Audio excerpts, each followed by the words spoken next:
This is the third installment of our Masters of the Air series.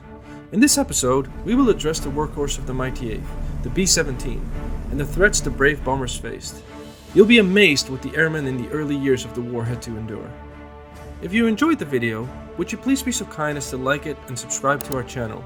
We will need your support along our journey to produce more and better content. In fact, at the end of this video, we will ask you to get involved.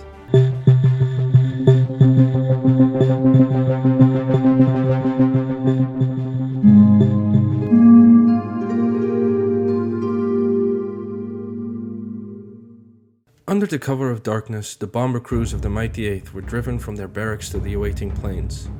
On this relatively short ride, the fear and anxiety really struck. Robert Morgan, pilot of the famous Memphis Belle, later said, "Being underway is actually a relief. It's a damn ride to the plane that nearly kills you."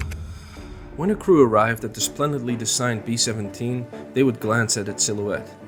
The 100 feet wide wingspan gives the plane the look of a Goliath. But they knew that the interior of the workhorse was the polar opposite. The 10-man crew were crowded together in a claustrophobic space that was even tighter than the inside of a submarine. And like a submarine, every inch was utilized to give maximum efficiency without taking into account the ergonomic needs of the crew who flew it. The B-17 had two waist gunners in the belly of the plane. These gunners nearly touched each other's backs, fighting for maneuverability while shooting their 50 caliber machine guns at the enemy through their open port windows. In the back of the plane, beneath its tail, in the tortuously cramped compartment, hunched the tail gunner with his face backward, manning his twin 50 caliber machine guns, constantly scanning the horizon for enemies when the fighter escort returned home because they couldn't keep up with the radius of the heavy bomber. Just in front of the waist gunners is the famous plexiglass belly turret, 30 inches in diameter. In flight over the enemy territory, the gunner was curled up against the glass like an embryo in its egg. His twin machine guns resting just outside his spread legs, and when the enemy wasn't in sight, the gunner had to battle the elements. George E. Moffat later said, "By the time you reach the objective, you are so fed up you don't particularly give a damn whether you get it or not." The radio operator is located just beyond the entrance hatch of the belly turret. Above him was a 50 caliber machine gun pointed backwards, which he operated when bandits harassed their bomber formation. Behind the cockpit, the flight mechanic had to put his shoulders and head in the dome of the hydraulic upper gun turret, which had two 50 caliber machine guns. If he wasn't in combat, he stood behind the pilot and checked the gauges, monitoring the health of the B-17 engines. An opening in the flight deck led to the nose compartment. The navigator sat on the port side of the plane behind a desk which contained charts and instruments with the goal of determining their position. In later models, he also manned the machine gun on the right side of the nose. The bombardier's perch was ahead of the navigator, in the most exposed position in the plane. In front of him was the northern bomb sight and the release handle and switch that controlled the doors of the bomb bay. In later models of the B-17, he was also responsible for two handheld guns, one poking through the tip of the glass nose and the other on the left side. The pilot and co-pilot sat at the top of the bomber, able to see the sky and the curve of the far horizon, but not the swell of the sea and the rich details of the earth. They were embedded in instruments, over 150 switches, dials, cranks, handles, and gauges, any one of which might save or doom the entire plane and crew. An officer of the 8th later described the difficulty of flying one of these fully loaded Goliaths as follows. The coordinated operations of all these gadgets would be difficult in the swivel chair comfort of your office. But reduce your office to a 5-foot cube size, engulf it in the constant roar of engines, and increase your height to around 5 miles. That will give you an idea of the normal conditions under which these men worked. The runways were short. As one pilot remembered, the engineer called out the airspeed, and when the end of the runway came in sight, we pulled it off the ground and prayed. Once airborne and the B-17 ascended to 20,000 feet, they fought their first battle against an invisible enemy, the cold. Some crew members wore electrically heated suits, but early in the war there weren't enough to go around. And when someone did get their hands on one, the suits proved very unreliable. So most of them shivered and shook in their alpaca coats and pants and sheepskin flying boots. Conditions were so harsh that when a gun jammed, men would have to pull off their thick gloves to try and clear the gun, and in some cases their cold hands would stick to the bare metal, and to pull them away they had to tear off long strips of flesh.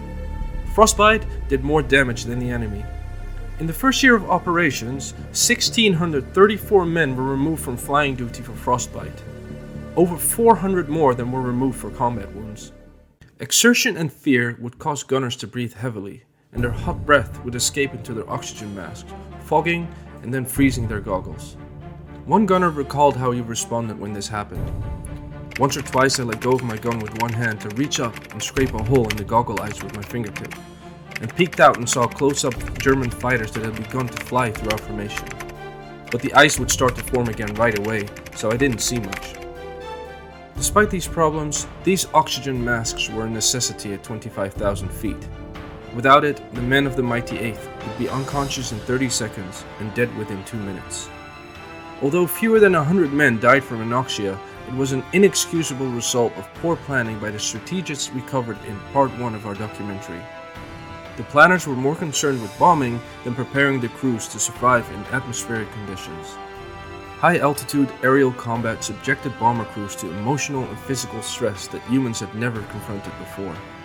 Clogged up ears and inordinately expansion of the stomach and intestines were newcomers. The small medical staff had no precedent to fall back on, and like the commanders of the 8th, their efforts were entirely experimental. In 1942, almost 3/4 of the flight surgeons had no aeromedical training, and only 10% of the medics had any training at all. This, of course, resulted in the death of men along the ranks of the American Air Force. The minds of these brave men had to endure concentrated barrages of anti-aircraft fire that exploded with such force that it would have driven the pilots through the roof of their planes had they not been strapped in. But all they could do was sit there and take it. And this was when pilots and crewmen alike learned that it was possible to sweat at 40 degrees below zero. An American reporter who flew missions with the B-17 wrote after he witnessed the exploding anti-aircraft fire. The swearing and the violence in the sky had only brought 10 men closer together in 8 hours than 8 years might have in the other, more normal world, such being the inevitable bond between men who suffered fear together.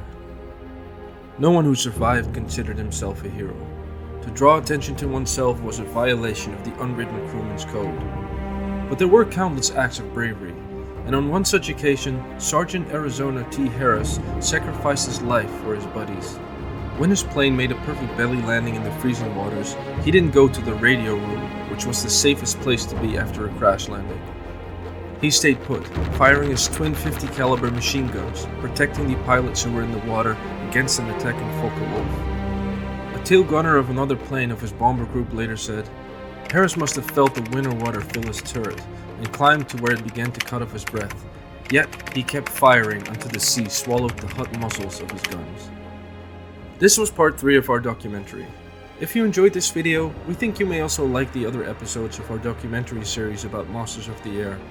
In episode 1 we went into detail about the strategy and philosophy of the Mighty Eighth, followed by the first clashes with the Luftwaffe in part 2.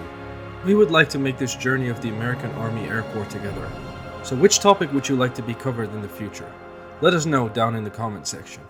And as always, see you next time.